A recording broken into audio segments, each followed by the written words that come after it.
여러분 안녕하세요. 메디팔러 강윤석입니다. 2016년 온 나라를 떠들썩하게 했던 사건을 기억하십니까? 서울 강남의 유명 성형외과에서 성형외과에서 수술을 받다가 바다 출혈로 중지한 야간 있었죠. 의료사고로 얼마나 대학생에서 바다 출혈을 이거 아주 비싼 일이죠. 25살의 대학생이 안면 윤곽 수술을 받으러 성형외과에 갔다가 사망을 했습니다. 그날 있었던 일은 수술실 CCTV에 고스란히 다 찍혔고요.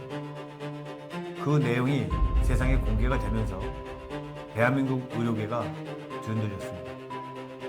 오늘은 바로 그 사건, 권대입은 사망 사건을 조명해 보겠습니다.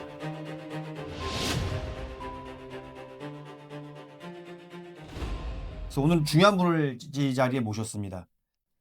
정말 특별한 분을 모셨고요. 의학 전문 기자로 30년 이상 대한민국 의료계의 민낯을 낱낱이 살펴보신 우리 장익경 기자님, 현재는 STN그룹의 회장님으로 계십니다. 안녕하십니까? 네, 장익경입니다. 네, 반갑습니다. 안녕하세요. 예. 저도 이 사건에 대해서 관심이 많았었는데 오늘 그동안 취재한 내용들을 아는 대로 말씀드리도록 하겠습니다. 우리 기자님께서 현장을 의료계 현장을 다니시면서 느끼셨던 예. 점이 많으실 것 같은데 네. 얼마 동안 의료 기자로 활동을 하셨고 어떤 점을 느끼셨는지 한번 간단하게 말씀을 해주시겠어요? 한 28년, 30년 정도 다른 부서에 있다가 의학 기자한 게 한 28년 뭐 이 정도 된 것 같고요. 의료 쪽 기자 처음 시작할 때는 되게 좀 편안하게 시작을 했어요. 편안하다는 게 무슨 말씀이세요? 그러니까 다른 무슨 뭐 검찰, 경찰, 뭐 법원 출입 기자보다 좀 그래도 좀 쉽겠구나 예. 시작을 했는데 이게 가면 갈수록 그 긴장도가 높아지는 거예요. 바로 이제 오늘 저희가 말씀을 드릴 이 권대익 사건에도 저희 CCTV를 좀 봤거든요. 네. 제가 본 그 의료사고 CCTV 중에서 굉장히 충격적이었다고 얘기를 할 수 있을 것 같아요. 보면서도 막 그 식은땀이 날 정도로. 그래서 이 사건에 대해서 오늘 다루는 거에 대해서 굉장히 저도 좀 의미가 있다고 생각을 합니다. 네. 예. 그래서 오늘은 그 좀 전에 말씀을 해주셨던 CCTV, 네. 그 수술실 안에서 일어났던 어떤 일이 벌어졌는지 그 카메라가 다 기록을 하고 있었습니다. 예. 그래서 그 내용을 갖고 오늘 많은 얘기를 한번 나눠보도록 하겠습니다. 네.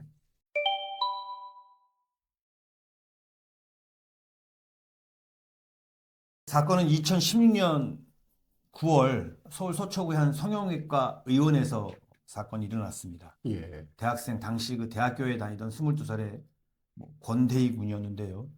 안면 윤곽 수술을 받으러 병원을 찾은 겁니다. 예. 혹시 안면 윤곽 수술, 우리 일반인 분들은 이제 양악 수술이라고도 그렇죠. 알고 계신 분들도 예. 계신데 이게 어떤 수술이고 어떤 위험성이 있는지 한번 말씀을 좀 해주시죠. 안면 윤곽 수술하면 이제 처음에 의사들을 만나서 이제 뭐 술자리를 하던 그 식사 자리 아니면 병원에서 인터뷰를 할 때는 굉장히 편안하게 얘기를 해요. 쌍꺼풀 수술, 지방흡입 수술, 안면 윤곽 수술 이렇게 편하게 저 굉장히 그 쉽고 편한 별거 아닌 수술인 줄 알았는데 취재하면 할수록 이게 정말 그 난이도도 높고 집중도도 집중해야 되고 또 위험도도 굉장히 높은 수술이라는 걸 깨닫게 됐어요. 이게 뼈도 다 잘라야 되고 혈관도 이렇게 드러냈다 그렇죠. 다시 붙여야 되고 그렇죠. 신경도 다 붙어 있고 특히 이쪽의 신경과 그 혈관이 중요한 혈관이 굉장히 많이 다니고 있거든요. 그래서 이걸 다 재배치해야 되는 상황이고 그리고 또 뼈 안에 피가 있어요.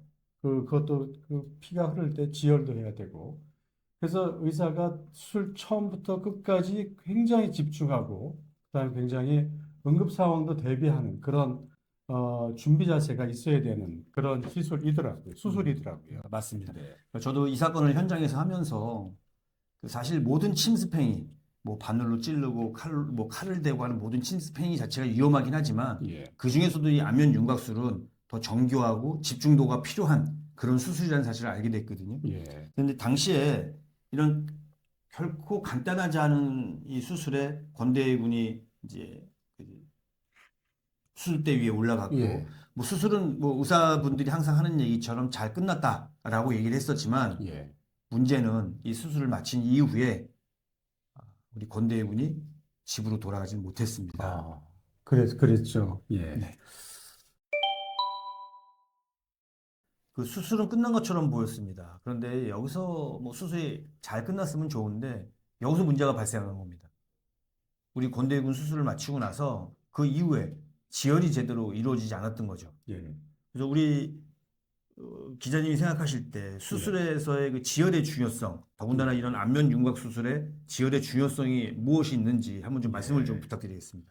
그러니까 수술은 의사가 수술방에 들어가면서 글러브를 끼는 순간부터 수술이 시작되고, 그 다음에 지혈이 끝나고 거의 수술실에서 나갈 때까지 사실 집도의가 있어야 되거든요.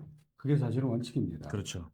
그 모든 그 행위 자체가 수술의 과정이라고 표현할 수밖에 없어요.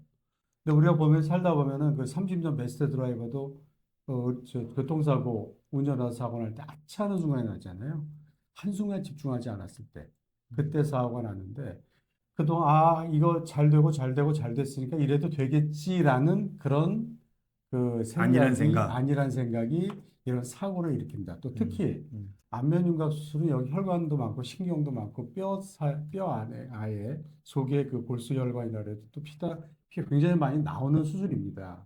그걸 끝까지 지혈하고 의사가 문제가 생길 때, 그 반응할 그 시간을 좀 벌어놔야 돼요. 그 수술이 다 끝났다고 해서 바로 나가는 것이 아니라 어느 시점까지 기다렸다가 문제가 없다고 판단했을 때 그때 그 입원실로 옮긴다거나 이런 행위까지를 사실 의사가 해야 되는데 그 당시에 그 지혈을 안 하고 그 시간에 의사는 과연 어디 있었을까요? 정확하게 지금 말씀을 해주셨는데 이 사건의 그 가장 근본적인 본질입니다. 사건 발생의 본질이고요. 그 지혈이 그만큼 중요한 의료 행위인데도 불구하고 당시에 의사는 그 현장에 있지 않았어요. 있지 않고 옆방으로 자리를 이동을 합니다. 예. 그러니까 그게 혹시 이탈이라고 수술 중을 이탈이라고 표현을 하죠. 그러면. 그런 걸 수술 이탈이라고 표현을 하나요? 예. 그런 이탈을 통해서 의사가 그 옆방으로 갔는데 왜 옆방으로 갔는지 혹시 알고 계신가요? 그건 짐작이 잘 가시나요? 모르겠습니다. 안 다른 수술을 하기 위해서 시간을 벌고 하루에 수술량을 더 많이 하기 위해서 그렇게 한 거 아닐까요? 정확하게 보신 겁니다. 그러니까 우리가 흔히 얘기하는 로컬 개원이들을 하시는 분들은 상급 대학병원이라든가 종합병원이 아닌 일반 개원이들은 그 수술 환자가 오면 자기 스케줄 안에 들어가지 않는다고 해서 그 손님을 안 받을 이유가 없는 거예요. 그렇죠. 한 특히 명이- 여름방학, 겨울방학 그렇죠. 때는. 더 받아야 매출이 오르는 거니까요. 그렇죠. 그러니까 시간을 쪼개서 하려니까 2중, 3중으로 수술을 진행을 하는 거죠. 그러기 위해서는 수술방을 여러 개 열어놓고 옮겨가면서 수술을 했던 겁니다. 예. 그래서 당시에 다른 방으로 옮기고 수술을 마친 상태에서 옮기면서 예. 그 지혈, 그 중요한 지혈을 누구한테 맡겼다고 생각하세요? 간호사나 간호조무사한테 맡기지 그렇죠. 않았을까 이런 생각이 드는데. 간호사도 아니었고요. 간호조무사였습니다. 예. 간호조무사한테 맡겨서 이런 일이 발생을 한 겁니다. 그럼 큰 넓은 범위에서 보면은 이게 사실은 대리 수술, 뭐 유령 수술 이렇게까지도 표현이 가능할 수도 있을 것 같은데요. 결국은 우리 이제 기자님께서 설명을 좀 해주시겠지만 제가 부탁을 예. 드리겠지만 예. 그 의료법상의 무면허 의료 행위, 그러니까 의사가 꼭 해야 되는 행위, 의사가 관리 감독으로 할 수도 있는 행위, 의사가 나눠지죠. 예. 평소에 그냥 교육을 시키는 걸로 만족할 수 있는 행위, 이해할 수 있는 행위, 이게 나눠질 수 있잖아요. 네. 근데 이 지혈 행위는 어떤 행위에 포함된다고 생각하시나요?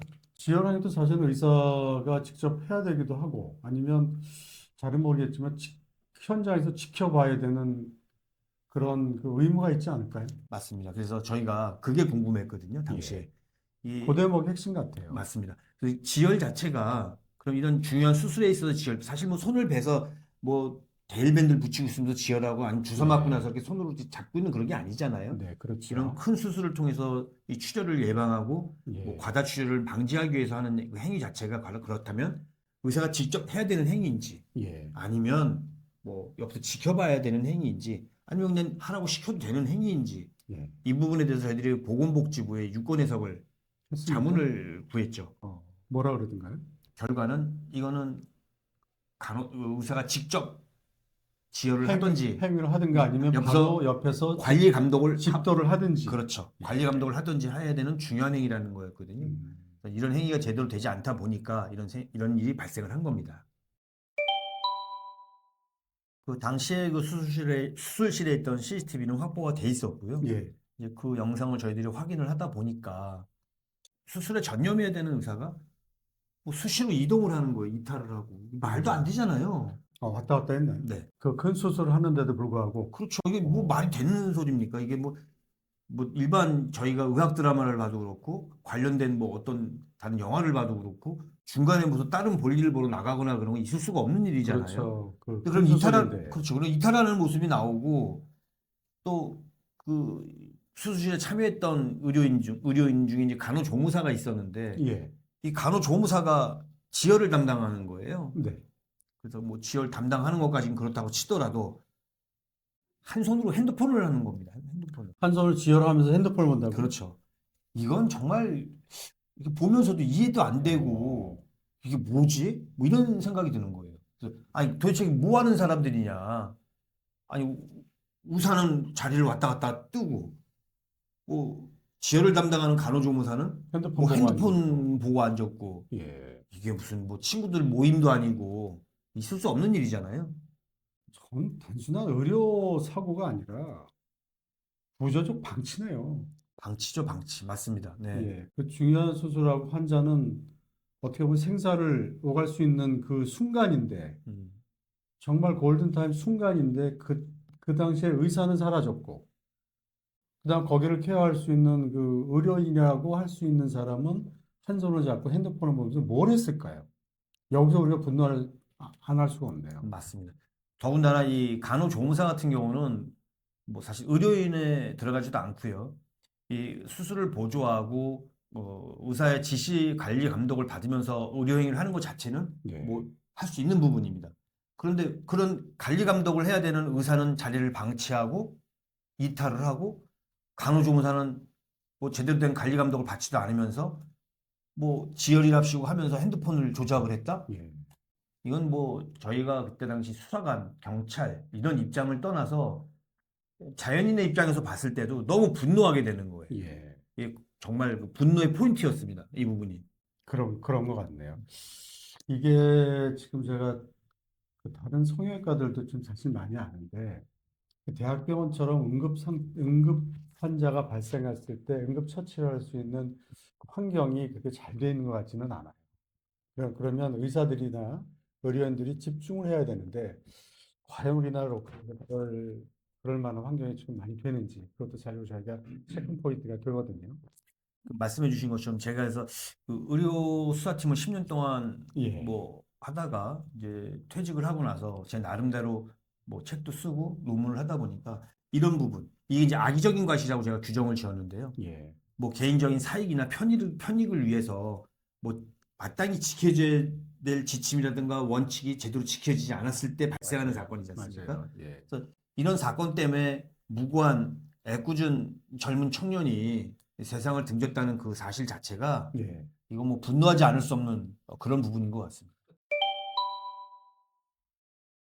결국 건대 씨는 수술 후 상태가 급격히 악화가 되면서 대학병원으로 전원이 됐지만 예. 결국 사망을 했습니다. 근데 전원 시점이 중요할 것 같아요. 언제냐? 응급처치를 그 골든타임에 했느냐, 안 했느냐. 이것도 중요할 것 같습니다. 맞아요. 그것도 문제였거든요. 그런 응급 상황이 발생을 하면 적절하고 빠르게 예. 전원 조치를 하고 대응을 했어야 되는데 그것도 늦었었습니다. 그것도 예. 늦다 보니까 뭐 제대로 된 조치가 이루어지지가 않은 거죠. 예. 그 상태가 악화된 거 인지도 굉장히 중요할 것 같아요. 인지를 빨리 했으면 빨리 전원 조치해서 응급처치를 했을 거 아닙니까? 그래서 방치했다는 생각이 드는데요. 결국은 자기네들 손에서 어떻게끔 해결을 해보겠다는 생각이 있었던 것 같은데 예. 결국은 이 문제가 축소를 의심한 사건을 축소시키고 자기네 선에서 해결을 하려고 했던 예. 그게 문제가 됐던 게 아니었나 이런 판단이 됩니다. 예, 맞습니다. 어쨌든 이게 골든타임이라는 게 굉장히 중요할 것 같아요. 그래서 의사들이 집중과 아까 얘기한 대로 매뉴얼대로 우리가 좀 고식하지만 반드시 해야 된다. 의료인들은 그것이 여기서 핵심 포인트였던 것 같습니다. 그래서 이제 이 사건을 저희들은 이제 뭐 업무상 과실 치사 부분은 뭐 당연한 거고요. 그다음에 그 간호조무사의 그 무면허 의료행위 저희들은 그 지혈 자체가 간호사가 하면 안 되는 행위라고 판단을 했었거든요. 그걸로 이제 송치를 했는데 예. 이제 당시에 검찰에서는 뭐라고 하던가요? 이 검사는? 사건이 이관되고 나서 저희들이 송치하고 나서 예. 뭐 저희들이 생각하지 못했던 부분에 대해서 이제 그 지위가 내려오게 되는 거죠. 예. 어떤 부분이냐면 그 간호사의 그 지혈 행위 자체가 무면허 의료행위라고 볼 수 없다. 예. 뭐 의사의 지시를 받고 한 행동인데 그게 무면허 의료 행위가 될 수가 있냐? 검찰 측에서는 그렇게 주장했다. 이런 얘기로 이제 저희들한테 이제 다시 한번 수사를 보강 수사 지휘가 내려왔어요. 그 예. 부분에 대해서 수사를 좀 더 해봐라. 예. 그래서 저희가 이제 각 의료계 뭐 또는 이제 복지부 의료법률 전문가분들 그분들은 이제 고견을 다 듣게 됐는데요. 예. 가장 결정적이었던 건 그 전에 그 좀 전에 말씀드렸던 그 간호조무사의 지혈 행위가 무면허 의료행위에 해당된다고 볼 수 없다라는 그 예. 논조가 병원 측 변호인의 그 주장이랑 같았거든요. 네. 그러니까 검찰과 변호인 측의 주장이 같았고, 그래서 저희는 이제 이 부분에 대해서 결국은 복지부를 통해서 유권에서 자문을 구했어요. 예. 그랬더니 복지부에서는 뭐 가장 명료하게 나온 게 이거는 무면허 의료행위에 해당된다.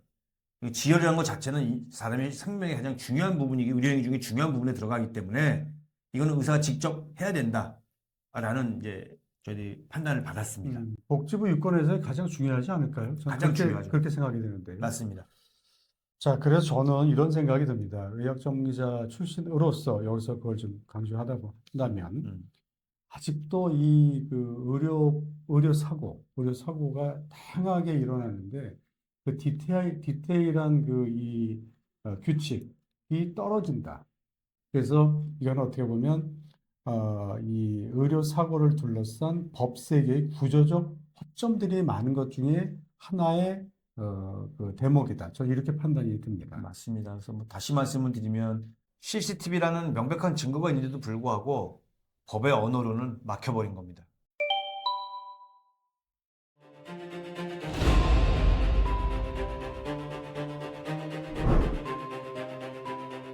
이 사건을 뭐 검찰의 법의 언어로 재단하려고 하는 그런 뭐 흐름도 있고 분위기도 있었을 때 이 사건을 놓지 않고 끝까지 이어가셨던 분이 계십니다. 네. 바로 그 사망한 권대희 군의 어머니 되시는 어머니. 이나은 씨, 예. 이나은 씨가 계시죠.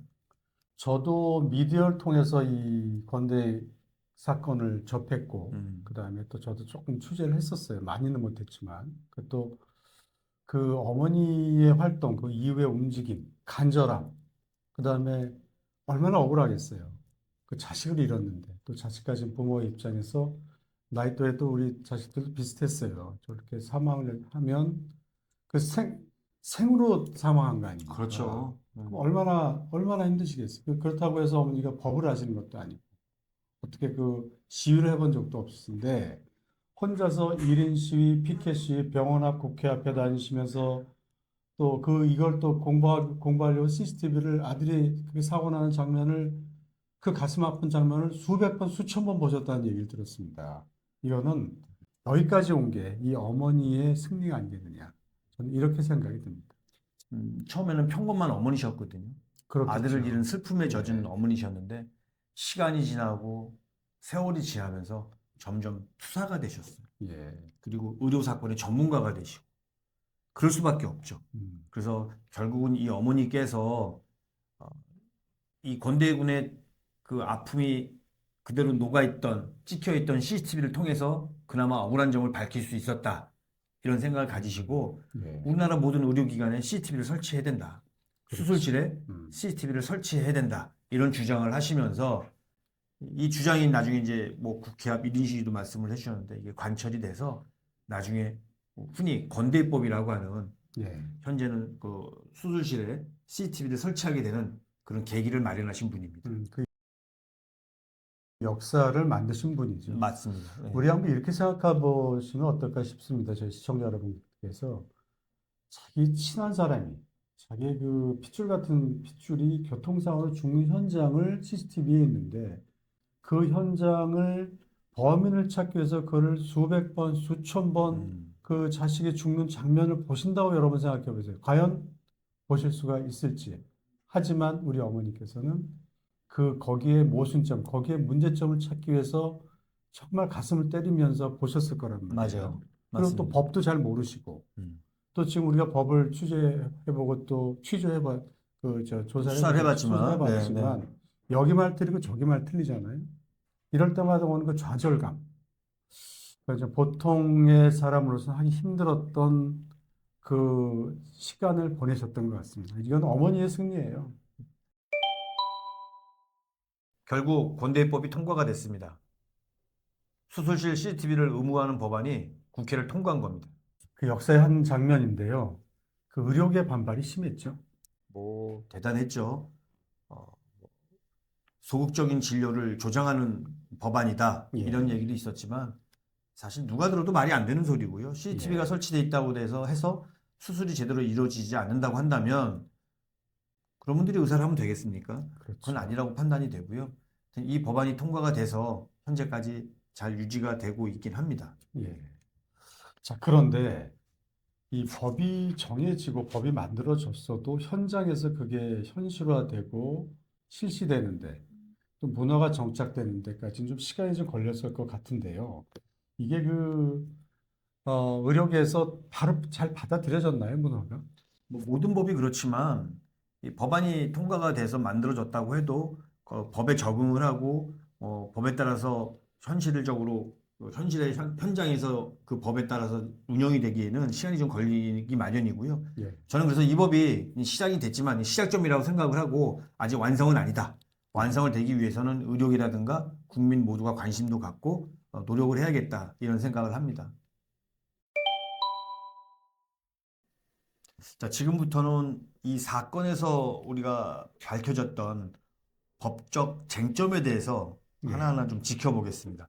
우선 그 무면허 의료행위, 예. 그 간호사의 그 지혈행위, 거기에 대해서 그럼 간호사의 그 역할은 어디까지인가? 네. 우리 이제 구독자분들이 모르시는 경우가 있을 수 있잖아요. 예. 그 부분에 대해서 우리 기자님께서 좀 말씀을 해주셨으면 좋겠습니다.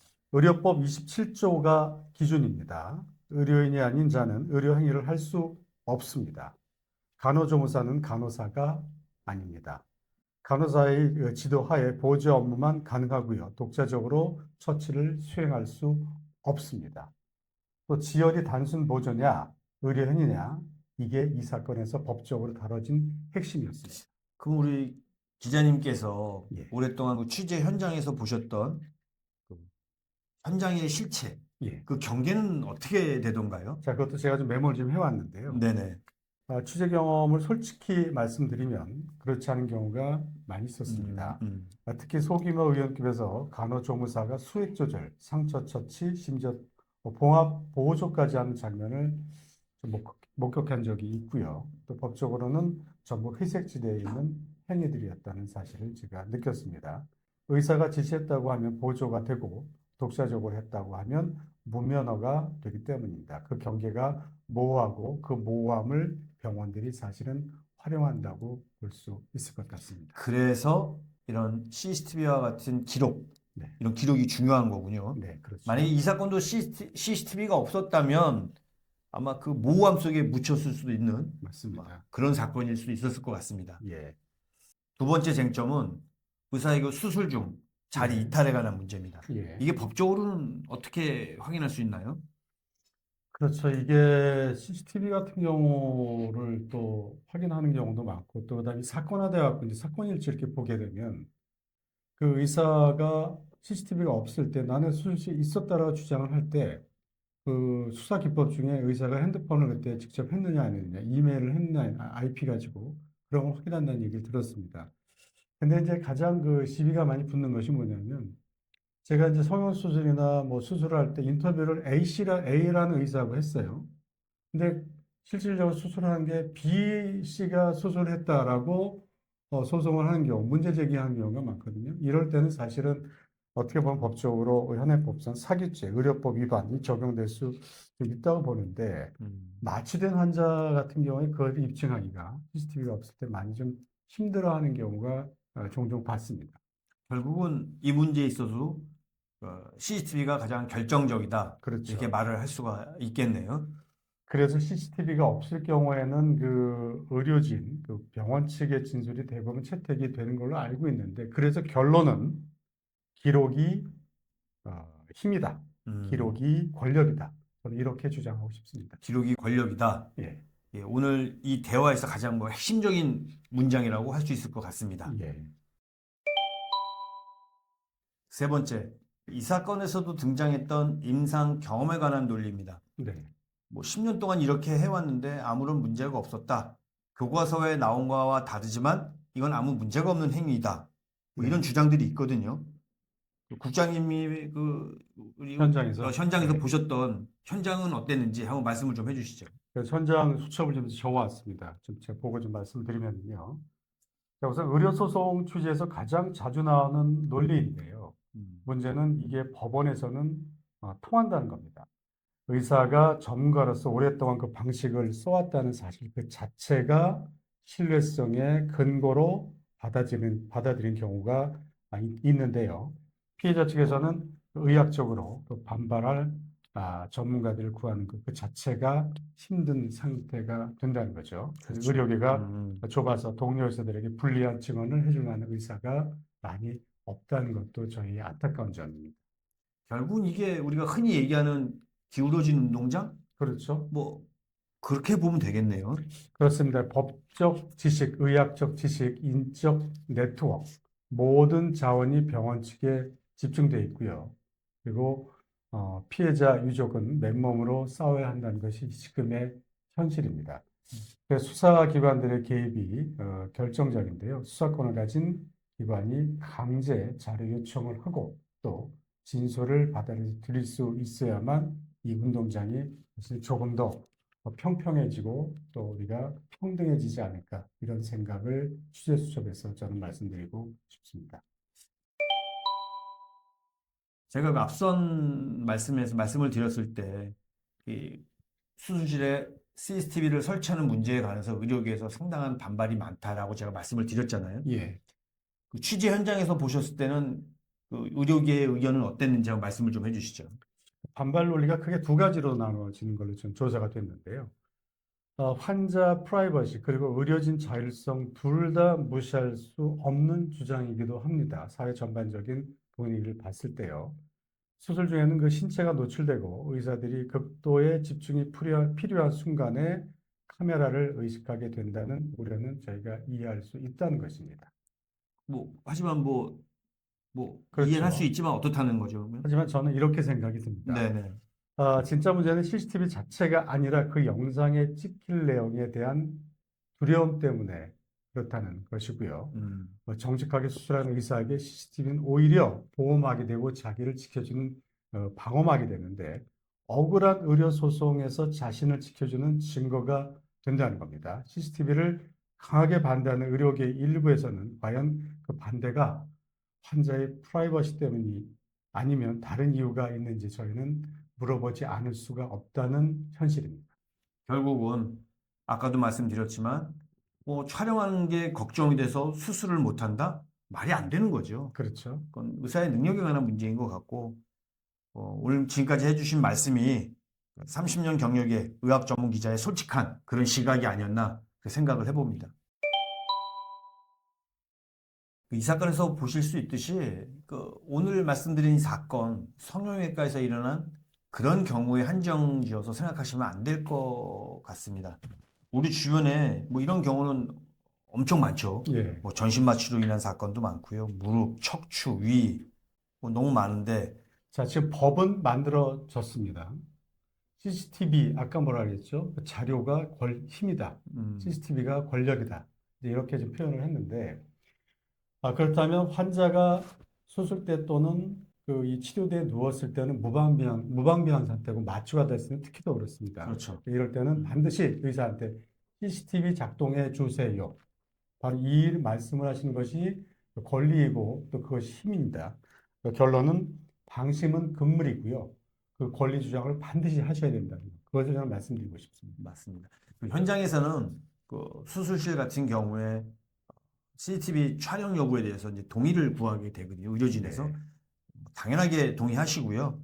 결국 우리는 우리 스스로를 우리가 지켜야 된다는 그 사실을 명심하셨으면 좋겠습니다. 오늘 권대군 사건을 마무리하면서 우리 국장님께 한번 여쭤보겠습니다. 네. 이 사건이 우리에게 주는 의미, 또 어떤 교훈을 우리한테 남겼는지 한번 좀 한 말씀 해주시죠. 자, 이것도 데스크 칼럼처럼 좀 써왔습니다. 보고 여러분들에게 말씀을 드려보겠습니다. 자, 바로 기록입니다. 수술실 안에서 벌어지는 일을 기록할 수 있는 시스템. 그게 없으면 진실은 항상 의료진의 말에 달려있다고 생각합니다. 권대희법은 그 균형을 조금이나마 바꿀 겁니다. 아직 갈 길이 멀지만 이 사건이 없었다면 이 논의 자체도 없었을 것이라는 이 기자의 생각입니다. 그리고 오늘 뭐 여러 차례 언급을 했지만 다른 건 모르겠지만 이 권대군의 사건에 있어서는 우리 어머님의 힘이 가장 컸다. 우리 어머님이 없었으면 이 사건이 여기까지 올 수도 없었다. 이런 걸 다시 한번 강조드리고 싶습니다. 권대희 씨 어머니께서 사실은 의료계의 역사의 한 장을 만드신 사실 주인공이라고 생각을 합니다. 얼마나 가슴 아프셨을 텐데 그런 생각이 들고요. 또 수술을 생각하시는 분들, 또 병원에서 치료를 받으시려고 지금 마음을 먹으신 분들은요, 저희 이 방송을 한 번쯤은 이 영상을 꼭 보시고 치료를 받으시는 것도 전 큰 도움이 될 거라는 생각이 듭니다. 네. 그 수술실 안에서 어떤 일이 벌어지는지 전혀 알지 못하다가 그 밀폐된 공간에서 무슨 일이 있었는지 알지 못하다가 지금은 그나마 조금이나마 알게 됐습니다. 오늘 이 촬영을 통해서 이 내용을 통해서 여러분께서 좀 더 생각을 하시고 우리를 지킬 수 있는 건 우리 스스로다. 이런 생각에 대해서는 항상 갖고 계셔야 될 것 같습니다. 내 가족을 내가 지키고 내가 나를 지키고 내 가족이 나를 지켜준다는 그 생각 잊지 않으셨으면 합니다. 수술실 안에서 무슨 일이 일어나는지 이제 조금 알게 됐습니다. 근데 그냥 아는 것만으로 그치시면 안 되고요. 알고 기록하고 싸울 수 있을 땐 싸워야 됩니다. 환자의 권리는 병원이 해주는 게 아니죠. 환자의 권리는 우리 스스로가 지켜야 된다는 점 명심하셨으면 좋겠습니다. 자, 앞으로 수술을 생각하시는 분들, 또 시술을 생각하시는 분들, 또는 반드시 받아야 하시는 분들은요, 저희 영상을 한 번쯤 꼭 보시고 스터디하시고 대처해서 수술을 받으시는 것이 도움이 될 거라는 생각이 듭니다. 오늘 장혜경 기자님 너무 귀한 시간 내주셔서 감사합니다. 별 그래서 말씀입니다. 우리 구독자 여러분들도 단순히 시청하시는 데 그치시지 않고 구독과 알람 설정을 통해서 주변 모든 분들과 이 영상 공유하셨으면 좋겠습니다. 오늘 유익한 시간 같이 해주셔서 감사합니다. 네, 고맙습니다. 메디파일러 강윤석이었습니다. 감사합니다. 안녕하세요. 근대희 사건의 근대희 엄마이면서 의료정의 실천연대 대표 이나금입니다. 처음 사고 소식을 접하고 의료 지식과 법 지식이 전무한 상태여서 앞이 굉장히 막막하고 암울했습니다. 그러나 자식의 죽음 앞에서 엄마라는 그 위치가 그냥 있을 수가 없어 소송을 하게 되었는데, 소송을 하다 보니까 가정주부로 살던 제가 어느 날 투사가 되어 있었습니다. 지금은 제2의 근대희가 재발하지 않고 또 다른 의료사고 피해자를 위해서 시민단체 대표로서 적극적인 활동을 하고 있습니다. 감사합니다.